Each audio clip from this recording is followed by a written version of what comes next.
How's it going, folks? Graham Houston Matthews here, back with another WrestleRant video. In today's edition, I'm talking all about WrestleMania 18 as seen in the WWE Network. I skipped over WrestleMania 17. If you're looking for that review, go to my channel and type in WrestleMania 17 review. I already reviewed it last year. I'm not going to review it again, although I did watch it. Although I already reviewed 17, 19, 20, 21 last year. If you're looking for those editions, they're already up here in the channel in the WrestleRant video section from early 2014, but I did watch those anyway because I've been watching 1 through 30 on the road to WrestleMania. But nevertheless, WrestleMania 18, why I skipped over it last year, I'm not really sure. It was a pretty good show. I mean, compared to 16, it was way better than 16. Kind of pales in comparison to 17 and 19, but I still thought it was a good show, and I still say to this day that 17, 18, 19, 20, and 21 are the best consistently good WrestleManias in recent memory. I cannot remember another string of WrestleManias that were that good in that 5-year time frame from 17 to 21. This was kind of it's harsh to say that the worst of those 5. I mean, 20 was really got dragged out. I mean, you can say that was terrible, but I thought it was good. But 18, though, I thought was a pretty good show for what it was. I didn't expect anything too amazing, and most of these matches were meh, but still, it was a really good show on the whole, and I enjoyed it. So kicking off the show is an Intercontinental Championship matchup, pitting the then-champion William Regal against the challenger RVD. Pretty good matchup to kick off the show, and one of the issues that I had with WrestleMania 18 was that there were just so many matches. I mean, unlike WrestleMania 16, where you had so many fucking gimmick matches, fast forward 2 years later, almost every match on the show is a singles match. So the only issue with that was that there were 11 matches on the show, not counting the Heat match, and not every match was able to get a substantial period of time that it deserved to get. So a lot of these matches were a little under 10 minutes, which is okay, because for the time they were granted, for the time they were allotted, they made the most of it. Specifically in this case with RVD and Regal. I'm a Regal fan, but even if I wasn't, I would still think this was a solid matchup, with RVD coming out victorious as the new Intercontinental Champion. So two years in a row, William Regal walks into WrestleMania in an Intercontinental Championship match and walks out empty. So poor Mr. William Regal, but still a good matchup to kick off the show with a new champion being crowned. Up next for the European Championship, it's DDP. Diamond Dallas Page defending the European Championship against Christian. So I don't know exactly what the motivation behind this matchup was, but they did a nice job of filling in the blanks before the matchup, the commentators that is, by mentioning how Christian had been on a losing streak, and with the help of his tag team partner / ally, Diamond Dallas Page, he was able to pick up his first win in quite some time over one half of the tag team champions, either Billy or Chuck, I forgot who it was, on the episode of Raw before WrestleMania, and that kind of led to Christian turning on Diamond Dallas Page and wanting his European Championship. So, from what it looks like, it was a quick rushed build up to this matchup. Maybe I'm wrong. Maybe it had been teased weeks in advance, but for what it sounded like a last-minute ditch effort to get both of these guys on the show, so they just put them together in a match for the European Championship. But for what it was, though, I enjoyed it. It was a really good matchup. I mean, they only got like 6 minutes, but for the time they were allotted, like I said, with RVD and Regal, it was a good matchup. I'm a big Diamond Dallas Page fan as well as Christian, so they worked a nice matchup. DDP came out victorious as still your European champion. There was an interview, too, that Christian did before this matchup that was fucking hilarious. He had a DDP face, like he was mocking his face, and it was so funny. I took a picture of it and I put it on my Twitter as I watched it a couple weeks ago, but I'm sure if you type it in on Google, Christian DDP face or something like that, it looks like a complete troll face. It's so funny. But, yeah, that was pretty comical. But like I said, the match itself was good. Up next for the Hardcore Championship, Maven defending against Goldust. And as we've seen in past WrestleManias, this would not be the first and certainly not the last Hardcore Championship matchup on this show, given the 24/7 rules. So 3 minutes into the matchup, which was, fun while it lasted. I mean, much like most Hardcore title matches during this era. I think it was Crash Holly, or I can't remember who it was. Someone ran in and took that Hardcore Championship from Maven and pinned him for the belt, and throughout the night and in between segments and backstage and in the parking lot, the Hardcore Champion would be chased down and pinned to lose their championship. So throughout the night, I can't remember the exact lineup of who won the belt and who didn't, but I know the Hurricane had the championship at one point, Molly Holly, who pinned the Hurricane to win the belt, Christian won it at the end, only for Maven to win it from him, and he took Christian's car out of the building and left WrestleMania technically still Hardcore champion. So, of all the 24/7 rules that we've seen in WrestleMania history and the constantly changing hands of that belt, this was probably the most entertaining. The Hurricane I thought was great here. Molly Holly was a nice surprise. Christian was hilarious when he was leaving with the hardcore title in tow. That was really funny, so I really enjoyed those segments throughout the night.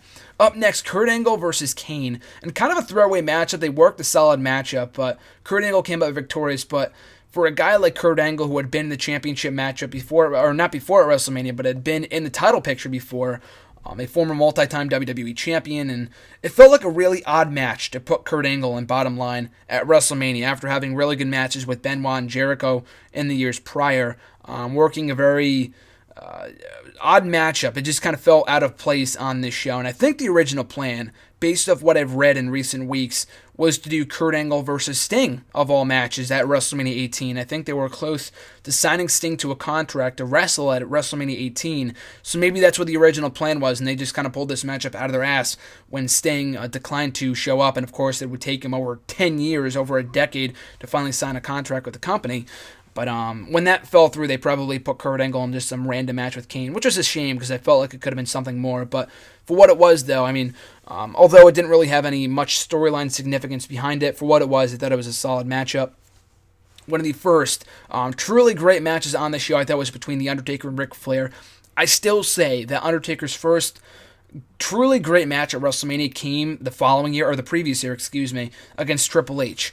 Of all the matches that Undertaker had early on in his career, I mean, the undefeated streak, it's impressive, extremely impressive at that, but considering the matches that he had early on in his career against Giant Gonzalez, of all things, which was a horrendous matchup, Snuka and Jake Roberts and Big Boss Man, a match that I did not really like all that much, King Kong Bundy, Triple H really took him to his limit at WrestleMania 17 and gave him a great matchup. So I didn't think this was as great as the Triple H match from a year prior, but I thought it was really, really good, especially considering that this was Ric Flair's second or third match back, because I know he wrestled his first match in quite some time at the O2 Rumble a couple months prior against Mr. McMahon when he won ownership of the company. So he would also challenge the streak on the show. And Undertaker was the heel, Ric Flair is the babyface. I think it could have been better if the roles were reversed. But Arn Anderson also got involved as well at one point, kind of helping Ric Flair, but to no avail. Undertaker would come out victorious, getting almost 20 minutes, and it was a no disqualification match too, so that certainly helped it. But a very well wrestled matchup, really, really enjoyed it. Ric Flair had a great showing for a guy of his age, and Undertaker, great per usual, but like I said, one of his first truly, truly good matches at WrestleMania, aside from the one with Triple H from the year prior at 17. Much like Angle and Kane, the match between Edge and Booker T was also very random. They kind of made up for it, or tried to make up for it, by having it be over a shampoo commercial and who would be in it. It felt like they just pulled it out of their ass. For whatever reason, they might have had other plans for the both guys at WrestleMania, and it felt like they should have just done Edge and Christian on the show. I mean, they were in canon anyway, and Christian came up short and winning his match earlier on in the night, but I felt like that would have been better suited on this show. Even though they had already done that feud, I felt like if they kind of dragged it out a little bit, they could have done it on this show in their native Canada, which would have been pretty cool. But he got a nice pop, Edge did, when he came out victorious, and him doing the Edge-a-Rooney was pretty entertaining. But the match itself was forgettable, but the fact it was over a shampoo commercial of all things just felt so... It was so stupid that it was memorable, and you'll remember it for that fact forever. But the match itself was okay, though. But Edge picking up the victory and kind of getting a nice hometown victory. Up next, Stone Cold Steve Austin taking on Scott Hall, the former Razor Ramon. And again, much like Kurt Angle, I just felt like they wasted Stone Cold on the show. It wasn't like he was wrestling the Hurricane or anything. And Scott Hall, I mean, to his credit, and now a current WWE Hall of Famer as well as Stone Cold, but he was not in the same shape that he was. I mean, even Stone Cold wasn't in the best of mindset at that period in time. Neither was Scott Hall, so did not make for the best of matches. And I don't know if the original plan was to do Scott and Nash or Scott and Kevin versus Stone Cold. I don't know exactly what that was about. I think Kevin was injured for a while and he returned on this show and got involved in the matchup, but it didn't really matter because Stone Cold won anyway. But after having a really nice showing in the Royal Rumble and the O2 Rumble a couple months prior, just to put him out there for a less than 10-minute match with Scott Hall, it just felt random. I mean, I know they were going to do Stone Cold and Rock at one point, but then Hogan came back and they decided to do Rock and Hogan over Austin Hogan. Both matches would have been great. Rock and Hogan was tremendous, and I'll get to that in a few minutes. But I felt like the Stone Cold Steve Austin was underutilized on this show, and they could have been doing something much more with him on this show, because it felt like he was just feuding with the NWO for no reason, and he just got the scraps of the NWO as opposed to getting Hogan. But still, it was not a terrible matchup. It was fun for what it was. It just kind of felt underwhelming, if anything else. Up next, a four corners elimination match for the WWF Tag Team titles. Billy and Chuck defending against the APA, the Dudley Boys, and the Hardy Boys. The match itself was okay. It came down to the Hardy Boys and Billy and Chuck. And Billy and Chuck, I always thought, were a very entertaining tag team. Maybe it's after watching them on Countdown and the Best of SmackDown DVD and all this other stuff that I've kind of grown to like the duo. And with Rico in their corner, I always thought they were really, really entertaining. But they were also really good wrestlers, too. And they kind of showed that in this matchup. But, yeah, it was a good matchup. Billy and Chuck came out victorious. Still the tag team champions. People were like, I guess they kind of wanted the Hardys to win, which is understandable, and they probably should have done the title change on the show, because people were kind of underwhelmed of all the teams in this matchup that it was Billy and Chuck who came out victorious. Even though the APA, Dudley Boys, Hardy Boys, came out of this looking good, and it was a fine matchup, like I said, but it kind of paled in comparison. It would have been fine in any other show, but it kind of paled in comparison to the previous two tag team title matches at WrestleMania at 16 and 17, respectively, the Triangle TLC ladder matches with the Dudley Boys, Hardys, and Edge and Christian. So fine for what it was, but not nearly as great, of course, as those other matches that I just mentioned.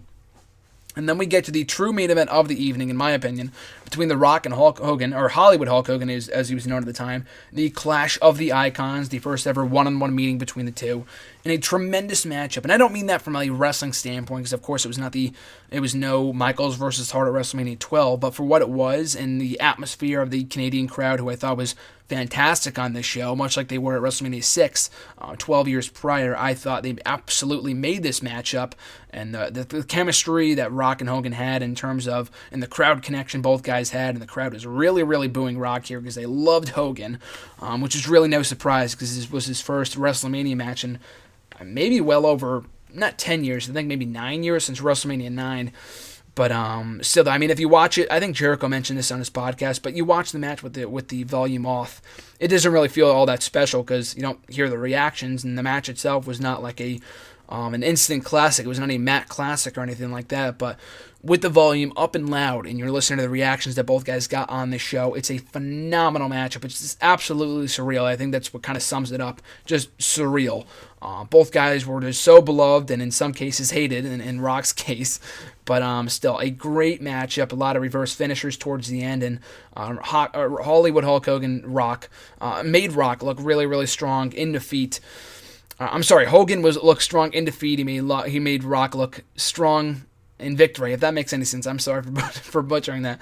But after taking 2 or 3 Rock bottoms, Rock picked up the victory and coming out of this thing victorious as the superior icon in the Clash of the Icons in this matchup. And Hogan, who had rarely been putting over people clean, especially given his track record of doing so early on in his WWF career, as well as in WCW as well, was not really known for putting over people clean. So for him to do so at this WrestleMania against The Rock was a really big deal. It was a big win for The Rock. But still, people were not really happy with it. I mean, they weren't booing the shit out of The Rock like they were at the Rumble this year with Roman Reigns. It's not like that at all. I think, if anything, by the end of the matchup, they were kind of turned in Rock's favor. They kind of were welcome to the fact that Hogan put him over in such a big way, and they kind of earned their respect. I mean, that was kind of what it was a case of. But they would embrace each other at the top of the stage and hug each other or whatever. It would kind of pave the way for Hogan turning babyface. The next night on Monday Night Raw, after fending off his NWO brethren, who said it was weird because before the matchup, Hogan said, "I'm going to do it myself," and then the NWO said, "We'll get involved anyway." But they were nowhere to be seen, which is probably for the better because I think the match itself was fantastical on its own. But of course, it would pave the way for Rock's heel turn later on that year and going into WrestleMania 19 the following year in his match against Stone Cold. But fantastic stuff, though. I mean, it's just sad they tried to repeat it. They tried to replicate what they did on this show with Cena and Hogan, Cena and Rock at WrestleMania 29. All those years later, when they embraced each other on the stage, it was completely different at WrestleMania 18 in 2002 because people loved both guys. The Rock was not nearly as hated as John Cena and is nearly as stale as John Cena is now. So that's why it was a completely different dynamic, even though I could see why they tried to replicate it in the passing of the torch kind of thing. But going back to what I was saying before, fantastic matchup, though, between Rock and Hogan. Up next, a triple threat match for the Women's Championship. Jazz defending against Trish Stratus and Lita. It was a good matchup. I mean, it would also kind of give us a little preview of what we would, come to know as Trish Stratus versus Lita, that the epic feud that was between those two, kind of going all the way to their to their feud and to their respective retirements in late 2006. This was kind of the early beginnings of that feud. It was a good matchup. I mean, it was kind of the buffer match after the Rock Hogan matchup, which was fantastic. And I mean, I don't really remember much about this bout specifically because I was still thinking about Rock and Hogan. It was kind of just to kill the crowd before the main event. But it was fun. Jazz came out victorious, still the women's champion. And then we would get to the main event, Triple H versus Chris Jericho for the undisputed WWF Championship. A solid matchup. I mean, it was not spectacular in the fact that it got more time. I mean, usually I would be happy with the main event getting more time than one of the undercard matches. But still felt like this matchup went a little too long. They worked a really solid matchup. It was not a bad match by any means, but unlike in Triple H versus Orton at WrestleMania 25, which I did not think was a good match, this was a pretty good matchup. And even at the end, just the finish felt anticlimactic. I mean, people were happy to see Triple H win the belt, but it wasn't like Hogan and Rock at all. I mean, there were no false finishes. Triple H just kind of hit the pedigree and won the belt, and that was it. It made for a great moment, but the match itself was not really too special at all. And, like people have said in the past, the main event of that show truly should have been Rock and Hogan, not Triple H and Jericho. I mean, it was cool to see Jericho in the main event, finally get that main event spot that he would never get again. But in the big title change with Triple H coming back from injury and conquering the big villain and winning the undisputed title, like, it was a big moment, and I understand that, and it was cool and all.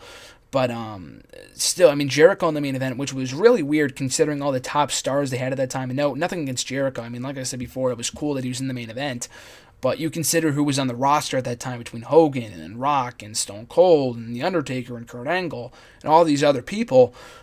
Jericho, to me, to an extent, and don't shit on me for this, but it felt like he was like the Miz in this role. I mean, the build for this feud between Triple H and Stephanie and Jericho, from what I've seen anyway, was not too good because Jericho was kind of made out to look like a chicken shit heel. And you pretty much could have put anyone in that spot between Jericho, in Jericho's spot against Triple H at WrestleMania. It didn't really necessarily have to be him because the story there was with Triple H and Stephanie and not really with Jericho and Triple H. And at one point I remember reading that they were going to do Triple H and Stone Cold at WrestleMania after Triple H came down with an injury in mid-2001, and he was going to come back, win the Rumble. Austin was going to be champion after turning heel at WrestleMania 17, and they never really ended up doing it because Stone Cold ended up turning a babyface at the end of 2001, and Hogan came in, and that kind of messed up their plans. But that would have been a great matchup given the storyline consistency from a year earlier. Just the match between Triple H and Jericho. The feud wasn't...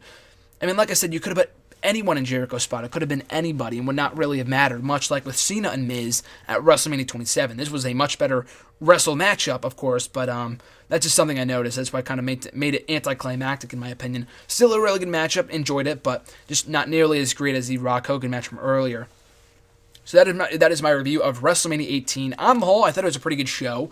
And like I said before, it was not as good. I mean, it was kind of sandwiched in between the fantastic WrestleMania 17 as well as the WrestleMania 19 show, which I also thought was very underrated.